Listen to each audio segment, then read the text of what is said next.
سب سے پہلی بات یہ ہمارا معاشرے میں بہت بڑا ایک مسئلہ ہے. ابھی ڈاکٹر صاحب کے ساتھ میں بات کر رہا تھا, لوگ مطالعہ تاریخ کا نہیں کرتے, کتاب پڑھتے نہیں ہیں, مفروضے پہ بات کرتے ہیں. خواجہ آصف کو ایوب خان کے بھائی سردار بہادر خان نے انگلی پکڑ کے UBL بینک میں بھرتی کرایا تھا سفارش پہ. وہ اس لیے وہ پڑھنے لکھنے میں کمزور تھے, مطالعہ ان کا کمزور ہے, لہٰذا انہوں نے تاریخ پڑھی نہیں ہے. مارشل لا لگایا تھا, مارشل لا پروکلیمیشن آپ پڑھ لیں, وہ لگایا تھا پریزیڈنٹ سکندر مرزا صاحب نے. باقی جو چیزیں ہیں جہاں پہ ان کے والد صاحب خواجہ صفدر صاحب کا وہ اس دنیا میں نہیں رہے, میرے پاس بہت سارا مٹیریل ہے. وہ جنرل ضیاء صاحب کے اسپیکر تھے مجلس شورا کے, پر اس دنیا میں رہے نہیں, تو اس کے بارے میں یہاں پہ اس فورم پہ بات نہیں کروں گا, قومی اسمبلی میں ضرور بات بتائیے گا. جو ہتک عزت کا کیس جو ہے وہ قانون بنایا گیا ہے پنجاب میں, اس کے اوپر جو ہے وہ اپوزیشن کی حکمت عملی اب کیا ہوگی؟ قانون تو بن گیا. بسم اللہ الرحمن الرحیم. بہت شکریہ. سب سے پہلے تو میں اپنے بڑے بھائی اور میرے وکیل ہیں ڈاکٹر بابر اوان صاحب, انہوں نے اپنی ماہرانہ قانون ویسے تھے ماہر قانون, انہوں نے جو آج دلائل پیش کیے وہ انگریزی میں کہتے ہیں hitting the Nile on the head. انہوں نے بالکل منطق کی بات کی اور وہاں پہ پہنچے اور انہوں نے ظاہر کیا کہ جج صاحب کو کہ یہ CRPC کا جو ہے سلسلہ, یہ ذمہ داری ہوتی ہے پولیس کی کہ وہ جا کے انویسٹیگیشن پوری کرے. یہاں پہ یہ وہ راج کے ٹائم پہ پولیس افسران چاہتے ہیں کہ جی سب لوگ آئیں اور ان کے سامنے جھک کے بات کی جائے, تو وہ چیز جو ہے وہ آج ظاہر کی ہے ڈاکٹر بابر اوان صاحب نے, اور میں ان کا شکر گزار ہوں. اور میں جج صاحب کا بھی ہوں جنہوں نے ڈائریکشنز دیے. یہ تو ہو گئی قانون کے حوالے سے بات. دوسری بات کہ ہر جگہ پہ پہنچنے کی بات, تو میرے پاس اڑن تشتی تو نہیں ہے, اور میں نے قومی اسمبلی کے فلور پہ بھی کہا تھا کہ دنیا کھوج لگا رہی ہے اربوں ڈالر استعمال کر کے کہ وہ خلائی مخلوق کی تخلیق کرے. ہمیں تو PTI والوں کو روزانہ خلائی مخلوق کا ٹاکرا کرنا پڑتا ہے اور وہ ویگو ڈالے میں ہمیں مل جاتے ہیں. تیسری اہم بات یہ جناب کہ جہاں تک آپ نے بات کی ہے کہ اس قانون کے حوالے سے میں سمجھتا ہوں یہ کالا قانون بننے جا رہا ہے. پاکستان کو شمالی کوریا کی طرح, یا پھر جس طرح سٹالن کا ٹائم تھا USSR میں, سوویت یونین میں, یا پھر آپ کو فرانکو کا اسپین یا ہٹلر کا جرمنی, اس ٹائم کے جو قوانین ہیں وہ یہاں پہ نافذ کیے جا رہے ہیں.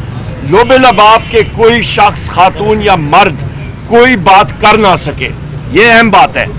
تیسری بات, اور یہ ہم لوگ اس کو اپوز کریں گے, نیشنل اسمبلی میں کریں گے, ہم لوگ صوبائی اسمبلی میں کریں گے, ہم لوگ ہر چوک میں اس کی مزاحمت کریں گے.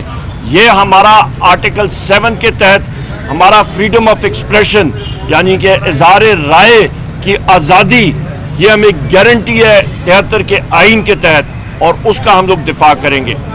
آپ اس کے ساتھ فریڈم ایکسپریشن آ جاتا ہے, اس کے ساتھ ساتھ آپ یہ دیکھیں کہ ڈیفینیشن آف اسٹیٹ جو ہے اس پہ آپ آ جائیں تو ڈیفینیشن آف اسٹیٹ بڑا کلیئر ہے. میں نے آپ کو بتایا فریڈم آف ایکسپریشن وہ ایک دوسرا آرٹیکل ہے, آرٹیکل 19 ہے, اور جہاں تک ڈیفینیشن آف اسٹیٹ ہے وہ آرٹیکل 7 ہے کہ ریاست ہوتی کیا ہے.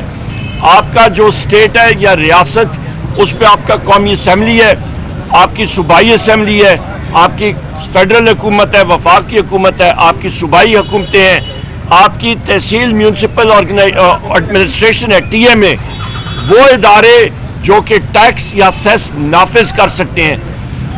آپ نے بات کی کہ دو ادارے آمنے سامنے, سیکیورٹی ادارے وہ اسٹیٹ نہیں ہے, تو ان کا آمنے سامنے ہونا آپ کے عدلیہ کے سامنے وہ جواز ہی نہیں بنتا.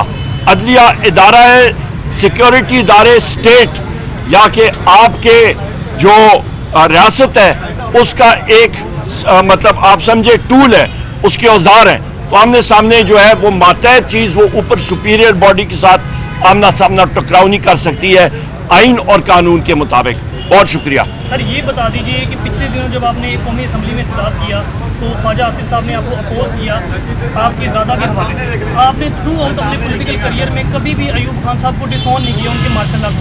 کیا آپ سمجھتے ہیں کہ انہوں نے ماشاء اللہ لگا کر اس ملک کی جمہوریت کو نقصان پہنچایا تھا؟ دیکھیں, دو باتیں ہیں.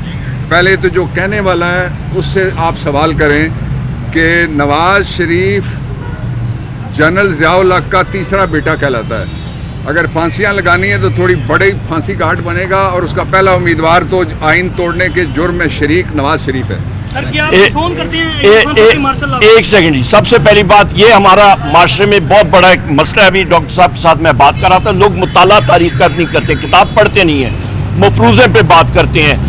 خواجہ آصف کو ایوب خان کے بھائی سردار بہادر خان نے انگلی پکڑ کے UBL بینک میں بھرتی کرایا تھا سفارش پہ، وہ اس لیے وہ پڑھنے لکھنے میں کمزور تھے، مطالعہ ان کا کمزور ہے، لہٰذا انہوں نے تاریخ پڑھی نہیں ہے۔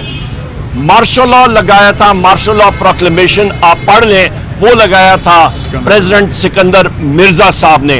باقی جو چیزیں ہیں جہاں پہ ان کے والد صاحب خواجہ صفدر صاحب کا وہ اس دنیا میں نہیں رہے، میرے پاس بہت سارا مٹیریل ہے، وہ جنرل ضیاء صاحب کے اسپیکر تھے مجلس شورا کے، پر اس دنیا میں رہے نہیں، اس کے بارے میں یہاں پہ اس فورم پہ بات نہیں کروں گا، قومی اسمبلی میں ضرور بات کروں گا۔ بہت شکریہ۔